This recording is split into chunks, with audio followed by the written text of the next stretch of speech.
show you how to factory reset a pair of Beat Solo Pro. You basically want to do a factory reset if you have connection issues, or you can't pair, or volumes working incorrectly, or low volume on one side, no volume on one side, and whatnot. Okay, so anyway, to do a factory reset is very easy. Okay, so first thing, so we want to go ahead and turn it on. Just FYI, you guys know, I mean, it's currently on right now, but you know, if I close one of these, this is what turns it off. Okay, it doesn't matter what side you close, as long as one is down, closes, then it turns off. Okay, it's going to turn off. Okay, anyway, let me go ahead and turn it on. Now I see the one little button right here.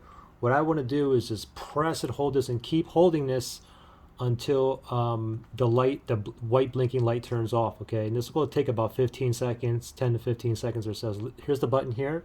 It's currently on, and we're going to press and hold it. Ready, set, go. Press and hold. Keep on holding, and it's going to continue to blink white right there because this is in pairing mode, but just keep on holding, and we're going to wait until it stops blinking and there's no light for a few seconds. Okay, no light for a few seconds. Now as soon as you let go, it's going to turn red. It's going to blink red then white, red then white. It's doing a factory reset, and it's back in the pairing mode. It is done with the factory reset. Pretty simple. Questions or issues? Comment below. Good luck.